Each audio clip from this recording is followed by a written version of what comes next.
Air signs, tignan po natin kung ano yung mensahe para sa iyo ngayong araw. Keep in mind po na ito ay general reading lamang, so hindi po lahat ay makaka-relate, so be open-minded. Sa mga hindi pa po nakasubscribe dito sa ating channel, please subscribe na po kayo and pa-like na din po ng ating video.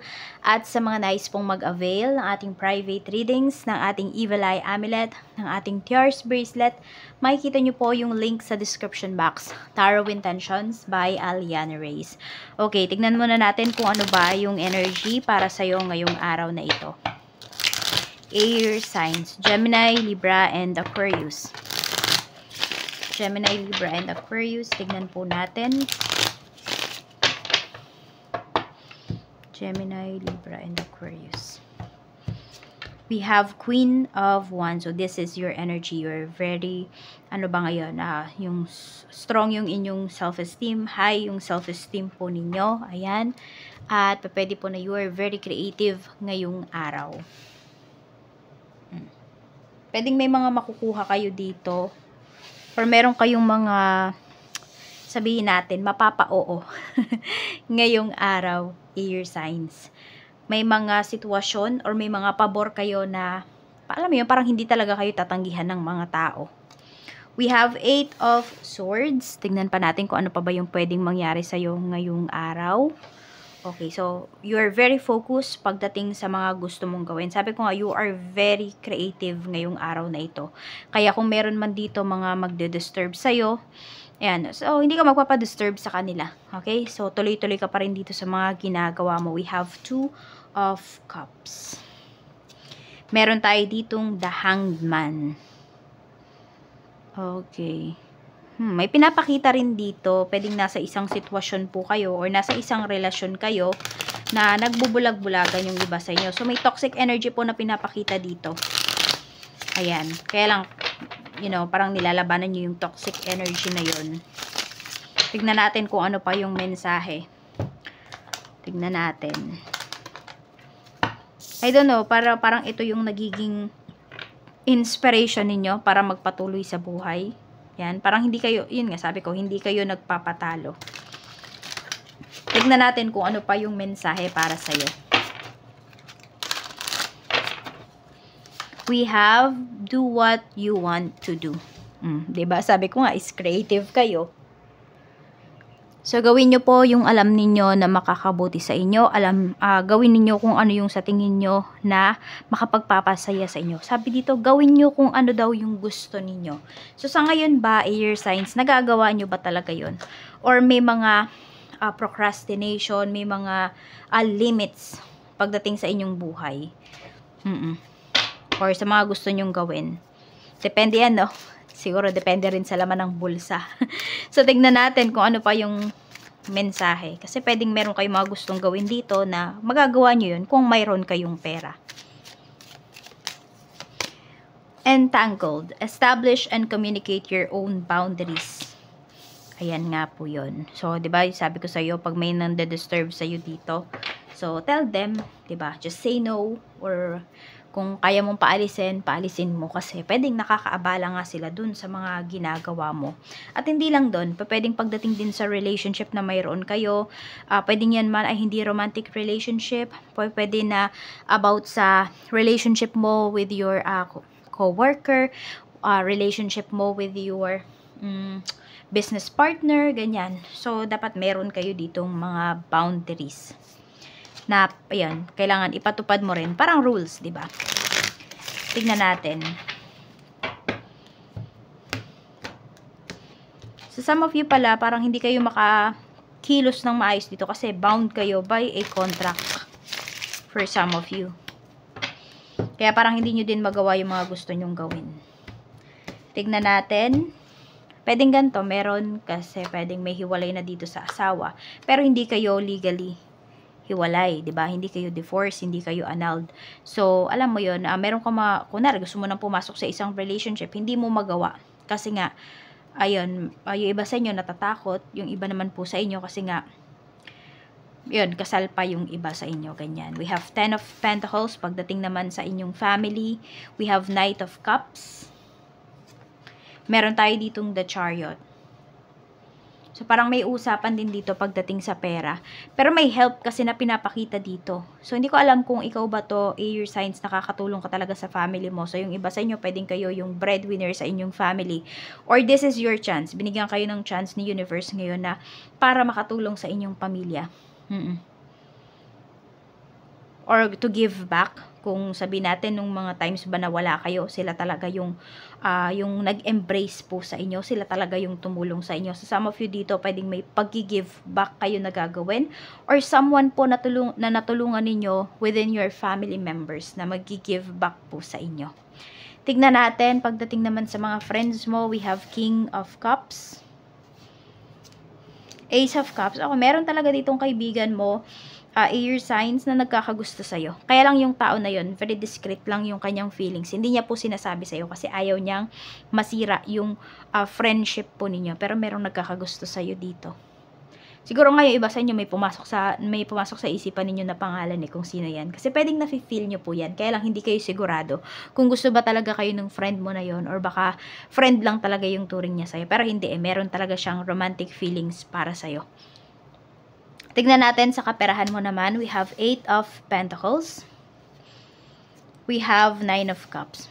Maganda yung kaperahan nyo. Tuloy-tuloy po. Tuloy-tuloy yung inyong pagkita. Pwedeng yung pag-grow ng money ninyo is tuloy-tuloy din. So, nakikita ko dito, wala kayong pinagsisisihan, air signs pagdating sa inyong kaperahan. So, mas maganda naman talaga yung ganyan Kahit nasabihin natin, may mga ginastos kayo dati. Diba? Na-let go nyo na yon. So, pwede ngayon, bumabawi po kayo sa inyong sarili.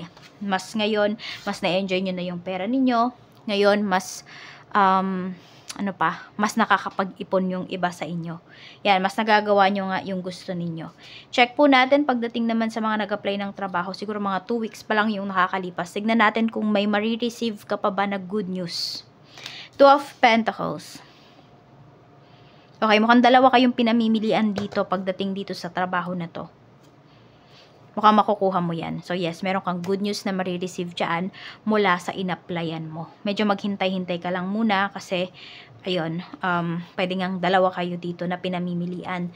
Tignan natin kung meron naman po kayong nilakad na mga papers, visa, mga ganyan, residency, permanent residency, citizenship. Tignan po natin kung yan ba ay ma-approve na. Queen of Swords. Parang meron dito na pag-abutan na lang kayo na naging byuda kayo. 4 of Swords. Yes po, ayan. Magkakaroon na kayo ng peace of mind. Ma-approve na po yan. Naging byuda or byuda yung iba sa inyo. Ganun. Check natin. Pagdating naman po sa mga may current job, we have Page of Wands. We have the Hermit. So, focus ka daw sa iyong trabaho. Yan yung sinasabi sa'yo dito ngayong araw. Actually, iba sa inyo, focus naman talaga kayo sa work ninyo. Hindi ko alam kung may mga tinatrain kayo dito or may mga trainees ba kayo. Yan. Or kayo yung nagde-demo. Pag may mga bagong pasok dito, may mga bagong hire sa trabaho. So, positive naman yung energy. Yan. Kasi mahal mo rin naman yung trabaho mo. Tignan natin. At pagdating naman po sa mga gustong mag-resign, Ace of Pentacles. Para sa mga gustong mag-resign, okay lang daw po. Walang problema, lalo na kung handa kayo. Mukhang magkakaroon kaagad kayo ng trabaho. O yung iba sa inyo, pwede nga may no-offer na kaagad sa inyo na trabaho. Kaya din nyo naiisipan na lumipat. Okay lang daw po. Wala kayong magiging problema. Tingnan natin. Mukhang mas mataas nga yung offer sa'yo dito. Check natin kung kayo naman po ay gusto nyo mag-start mag-business. Tignan natin yung business ba na naiisip mo. Yan ba yung magpapayaman sa'yo? 2 of Swords, hindi pa. Kasi kayo mismo may pagdadalawang isip po kayo dyan. 8 of Wands. Okay, nakikita ko lang dyan sa itatayo yung business. Kikita po kayo, mabilis nga kayong kikita. Pero, pwede rin na, ayan, mabilis din siyang mawawala kasi pwedeng hindi nyo ma-prioritize. Kasi nga, parang nagdadalawang isip kayo dyan sa negosyo nyo na yan parang hindi kayo masaya talaga. So, hanapin nyo din yung business na masaya po kayo. Yung business na, yung passionate talaga kayo. So, tignan natin ano pa yung mensahe pagdating naman sa mga may current business. Tignan po natin yung sales. Kamusta naman yung sales ngayon? 10 of Cups, very happy po kayo. Ayan, mataas po yung sales in short. Queen of Pentacles, very happy kayo dito pagdating sa inyong negosyo. Sabihin natin, fully booked po yung iba sa inyo. Hindi ko alam kung ano yung business ninyo, pero ayun, napakaganda po. Kikita po talaga kayo. Maganda yung kita. Hindi lang ngayong araw, even sa mga susunod pa po na mga weeks or na mga buwan din. Tignan natin, pagdating naman sa love life ng mga single, ano yung energy. We have 9 of Wands, so marami dito mailap.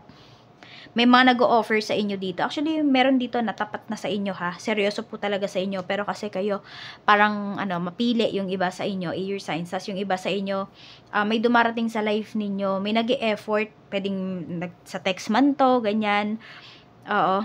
Pero kayo yung umiiwas. Kayo po yung mailap dito. Marami sa inyo ha, hindi lahat. Pero ganyan. Tingnan natin sa mga 40 and up naman po. Tingnan natin, kamusta yung love energies para sa inyo. We have 9 of Pentacles. Okay, so yung iba sa inyo po ngayon ay masaya na kayo eh. Masaya kayo sa kung ano yung mayroon kayo. So parang ang pinoproblema nyo na nga lang dito is about sa pera ninyo.